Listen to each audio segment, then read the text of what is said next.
નમસ્કાર વિદ્યાર્થી મિત્રો, ઓનલાઈન शिक्षण કાર્યમાં આપ સૌનું હાર્દિક સ્વાગત છે। कालिदास संस्कृत भाषा के महाकवि हैं। उनके बारे में ऐतिहासिक और भौगोलिक जानकारी प्रामाणिक रूप से नहीं मिलती। प्रस्तुत लेख में लेखक ने कालिदास के बारे में उपलब्ध जानकारी देने का प्रयास किया है। इस कृति से यह संदेश मिलता है कि किसी बच्चे को बुद्धू यानी मूर्ख मानना नहीं चाहिए, क्योंकि वह मौका मिलते ही हीरे की तरह चमक सकता है। ताइए पढ़ते हैं महाकवि कालिदास का जन्म और परिचय। लेखक परिचय। राजस्थानी संस्कृति के शोधकर्ता नरपत बारहट हड़वेचा ने MA BEd की उपाधि प्राप्त की है। जय नारायण विश्वविद्यालय जोधपुर से वे संलग्न हैं। उनकी विशेष रुचि काज लेखन में है। वे संस्कृति के प्रवाहों को समझने में यत्नशील है। महापुरुषों को नमन करते हुए आपने लिखा है, जिन्होंने देश सेवा की खातिर अपना घर परिवार छोड़कर ऐसी आराम त्याग कर भूखे प्यासे नंगे पांव रहकर देश को गुलामी की जंजीरों से मुक्त कराने के लिए सर्वस्व कुर्बान किया, वे वंदनीय हैं। महापुरुषों की जीवनियाँ आपकी प्रसिद्ध कृति है। इस संग्रह में कुल 60 प्रसिद्ध महापुरुषों को जीवन चरित्र अंकित है। प्रस्तुत जीवनी महाकवि कालिदास में कालिदास के जन्म और परिचय का एवं उनकी प्रसिद्ध साहित्यिक रचनाओं का विवरण है। कालिदास को हम मात्र संस्कृत के महाकवि के रूप में जानते हैं। स्वयं महाकवि कालिदास ने अपने विषय में कुछ नहीं लिखा है। हर्षचरित की शुरू में कवि बाण ने कालिदास का उल्लेख किया है। इससे पता चलता है कि कालिदास बाण से पहले हुए हैं। एक स्थान पर स्वयं कालिदास ने अपने अभिभावक के रूप में विक्रम नाम का उल्लेख किया है। वह कौन सा विक्रम है, इस बात का अभी पूरी तरह पता नहीं चल पाया है। फिर भी उन्हीं राजा विक्रमादित्य और राजा भोज का समकालीन मानकर कितनी ही कथाओं का नायक बनाया गया है। विभिन्न भाषाओं में पहेलियों और लोक कथाओं में उनकी विद्वता, कविता और चमत्कारिक प्रसंगों का वर्णन मिलता है। जन्म और परिचय। कुछ विद्वानों ने कालिदास का जन्म 365 ईस्वी सन तथा निधन 445 ईस्वी सन माना है। महाकवि कालिदास के जन्म स्थान के बारे में ठीक ठीक पता नहीं चलता।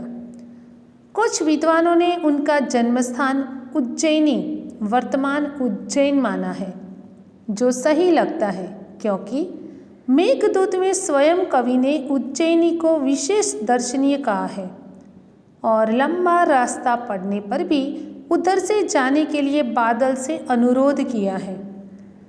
उज्जैनी में उन दिनों राजा विक्रमादित्य का राज्य था। वहाँ की प्रजा सब प्रकार से सुखी थी। साहित्य और कला की उन्नति चरम सीमा पर पहुंची थी। राजा विक्रमादित्य ने अपने नाम से ही विक्रम संवत चलाया था। समय समय पर उन्होंने सोने के जो सिक्के चलवाए थे, उनसे उनके राज्य काल का ठीक ठीक पता चलता है। विक्रमादित्य के शासनकाल में जितना वैभव देश में था, जितनी साहित्य तथा कला की उन्नति हुई, उतनी कभी नहीं हुई। एक से बढ़कर एक कवि, साहित्यकार और वैज्ञानिक इस युग में उत्पन्न हुए। राजा विक्रमादित्य स्वयं साहित्य और संगीत के अच्छे जानकार थे। संस्कृत भाषा की उन्नति भी इस काल में ही अधिक हुई। अपने पूर्व जीवन में बुद्धू माने जाने वाले कालिदास विक्रमादित्य के दरबारी कवियों में सर्वश्रेष्ठ थे। कालिदास के अतिरिक्त 8 और कवि भी दरबार में थे, जो नवरत्न कहलाते थे। कालिदास के विषय में कहा जाता है कि वे युवावस्था तक निरक्षर थे। जिस डाल पर बैठते उसे ही काटते थे। निरक्षर होने पर भी वह इतने विद्वान और महाकवि किस तरह बन गए, इसकी भी एक बड़ी विचित्र और रोचक कहानी है। आइए पढ़ते हैं महाकवि कालिदास की कहानी। उन दिनों शारदानंद नाम के एक राजा थे। उनकी एक गुणवती और विद्वान पुत्री थी जिसका नाम विद्योत्तमा था। वह बहुत सुंदर और रूपवती भी थी। उसके रूप, गुण और ज्ञान की प्रशंसा दूर दूर के देशों तक फैली हुई थी। विद्योत्तमा को अपने रूप, गुण और ज्ञान का बड़ा घमंड था। अपने विवाह के संबंध में उसने एक घोषणा कर रखी थी कि जो उसे शास्त्रार्थ में हरा देगा उसी के साथ वह अपना विवाह करेगी। उसकी इस घोषणा की जानकारी जैसे जैसे पास पड़ोस के देशों तक पहुंचती गई, वहाँ के विद्वान पंडित विद्योत्तमा से शास्त्रार्थ करने के लिए आने लगे। लेकिन विद्वान या पंडितों को बड़ी ग्लानि का अनुभव हो रहा था और वे इसका बदला लेने का उपाय सोचने लगे थे। विद्वानों और पंडितों ने मिलकर तय किया कि विद्योत्तमा का विवाह किसी मूर्ख से करवा दिया जाए तो इसका घमंड टूट जाएगा और वे अपने अपमान का बदला भी ले सकेंगे। अतः अब वे ऐसे एक मूर्ख की तलाश में रहने लगे। संयोग से उन्हें एक दिन एक ऐसा ही मूर्ख युवक मिल गया। वह पेड़ की जिस डाल पर बैठा था उसे ही काट रहा था। पंडितों तथा विद्वानों को लगा कि उससे बड़ा मूर्ख और कौन होगा, इसलिए पंडितों ने उसे पेड़ से नीचे उतारा और समझा बुझाकर एक सुंदर राजकुमारी से उसका विवाह करा देने की बात कहकर तथा लालच देकर अपने साथ चलने को राजी किया। पंडितों ने उस मूर्ख को यह बात अच्छी तरह समझा दी कि वह वहाँ कुछ नहीं बोलेगा और गूंगा बना रहेगा, नहीं तो उसका विवाह नहीं होगा। वह मूर्ख युवक बड़ा खुश हुआ। उसने पंडितों की बात मान ली और उनके द्वारा दिए गए अच्छे अच्छे कपड़े पहन लिए। पंडित उसे विद्योत्तमा के पास शास्त्रार्थ के लिए ले गए।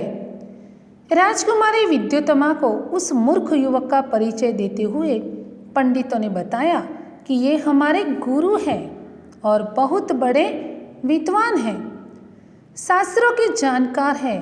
आपके साथ शास्त्रार्थ करने यहाँ आए हैं, लेकिन उस दिनों मौन व्रत चलने के कारण ये संकेत से ही शास्त्रार्थ करेंगे। विद्योत्तमा पंडितों की यह छल भरी बात नहीं समझ सकी और शास्त्रार्थ के लिए तैयार हो गई। उसने युवक को एक उंगली दिखाई जिसका भाव था कि ईश्वर एक है। उस मूर्ख युवक ने समझा कि यह मेरी एक आंख फोड़ डालना चाहती है। उसने 2 उंगलियां दिखाते हुए उसकी दोनों आंखें फोड़ डालने का संकेत किया। पंडितों ने इस संकेत का अर्थ विद्योत्तमा को समझाते हुए कहा, आपके प्रश्न के उत्तर में हमारे गुरुजी का कहना है कि ईश्वर और जीव 2 है। इस बार राजकुमारी विद्योत्तमा ने 5 उंगलियां दिखाकर पांचों तत्वों का संकेत किया। उस मूर्ख ने समझा कि वह मेरे मुंह पर तमाचा मारने का संकेत कर रही है। उसने मुट्ठी बांधकर तमाचे का जवाब गुस्से से देने का संकेत किया। पंडितों ने इस बार भी विद्योत्तमा को इस संकेत का अर्थ बताते हुए कहा, आपने 5 उंगलियों से 5 तत्वों का संकेत किया था, लेकिन हमारे गुरुजी का कहना है कि 5 तत्वों के मिलने से ही सृष्टि का निर्माण होता है, अलग अलग रहने में नहीं। इस तरह उपरोक्त शास्त्रार्थ में विद्योत्तमा ने उस मूर्ख युवक से अपनी हार मान ली और दोनों का विवाह धूमधाम से पंडितों ने करवा दिया। एक दिन की बात है, एक ऊँट की बोली सुनकर वह मूर्ख अपना मौन व्रत भूलकर यकायक बोल बैठा, उठ। उसको बोलते सुनकर विद्योत्तमा चौंक उठी। उसे पता चला कि उसका पति कोई विद्वान पंडित नहीं बल्कि एक बहुत बड़ा मूर्ख है। पंडितों की छल भरी बातों का अर्थ अब उसकी समझ में आ गया। विद्योत्तमा को बहुत मानसिक दुख पहुंचा और उसने अपने महल में कालिदास के प्रवेश पर रोक लगा दी और द्वार बंद कर लिए। कठोर उपासना से उसे माँ काली का वरदान प्राप्त हुआ और उसे काली का दास होने के कारण कालिदास नाम प्राप्त हुआ। शीघ्र ही कालिदास सारी विधाओं को सीखकर प्रवीण हो गए। राजनीति, धर्मशास्त्र और साहित्य का अच्छा ज्ञान प्राप्त कर वह फिर से विद्योत्तमा के पास लौटे। द्वार तब भी बंद था। कवि ने अपने विद्वान होने के प्रमाण स्वरूप संस्कृत में द्वार खोलने के लिए विद्योत्तमा से प्रार्थना की। अनावृत कपाट द्वार देहि, इसका अर्थ है बंद द्वार खोलो। अंदर से पत्नी विद्योत्तमा ने पूछा, अस्ति कश्चित वाग्विशेष, इसका अर्थ है वाणी में कुछ विशेष है। इस पर महाकवि कालिदास ने क्रमशः कुमार संभव, मेघदूत और रघुवंश की रचना विद्योत्तमा को सुनाई। विद्योत्तमा को जब उनके पंडित होने का विश्वास हो गया तो उसने द्वार खोलकर महाकवि का स्वागत किया। कालिदास को हर क्षेत्र का गहरा अनुभव था। प्रकृति का जैसा वर्णन उनके साहित्य में मिलता है वैसा कहीं नहीं मिलता। उन्हें प्रकृति के बिना मनुष्य जीवन अधूरा दिखाई पड़ता था। कालिदास की उपमाएं विश्वविख्यात है। उनकी कोई तुलना नहीं, उसका कोई जोड़ नहीं। चरित्र चित्रण में भी महाकवि कालिदास की तुलना नहीं की जा सकती। उनकी कोई बराबरी नहीं कर सकता। उसके पात्रों का व्यक्तित्व अपनापन लिए रहता है। हर बात बड़ी ही स्वाभाविकता से उपस्थित होती है। कालिदास अपने काव्य तथा नाटक के द्वारा बार बार यही बताना चाहते हैं कि राजा प्रजा का शासक ही नहीं, उसका रक्षक और पिता भी है। उन दिनों समाज में नारी का क्या स्थान था, इस बात का पता भी हमें कवि कालिदास की रचनाओं में मिलता है। समाज में नारी को सम्मान और श्रद्धा की दृष्टि से देखा जाता था और उसे नृत्य, संगीत, चित्रकला आदि की शिक्षा दी जाती थी। महाकवि कालिदास ने संस्कृत में इन 7 ग्रंथों की रचना की है। पहला है ऋतु संहार। इसमें ऋतुओं का तथा प्रकृति का सुंदर चित्रण है। दूसरा है मालविकाग्निमित्र। इसमें विदिशा के राजा अग्निमित्र और विदर्भ की राजकुमारी मालविका की प्रणय कथा है। तीसरा है विक्रमोर्वशीय। यह महाराज पुरूरवा और अप्सरा उर्वशी की प्रणय कथा है। चौथा है कुमार संभव। इसमें शिव पार्वती के विवाह से लेकर कुमार कार्तिकेय के जन्म तथा उसके द्वारा तारकासुर के वध का वर्णन है। पांचवा है मेघदूत। इसमें एक यक्ष के वीर का चित्रण है। यक्ष मेघ को दूत बनाकर अपना संदेश मेघ द्वारा अपनी प्रेमिका को पहुंचाता है। छठा है रघुवंश। इसमें राम के वंश का परिचय है। सातवां अभिज्ञान शाकुंतलम। यह कालिदास की सर्वोत्कृष्ट कृति है। इसमें राजा दुष्यंत और शकुंतला के प्रेम को नाटक के रूप में बड़े सुंदर रूप से प्रस्तुत किया गया है। महाकवि कालिदास महाराज विक्रमादित्य के नवरत्नों में से एक थे। वे हमारे संस्कृत साहित्य में सदा अमर रहेंगे। उनकी रचनाओं में उनके समय के इतिहास, साहित्य, शासन, राजनीति तथा समाज के बारे में जानकारी प्राप्त होती है। यहाँ पर यह पाठ पूर्ण होता है। आभार।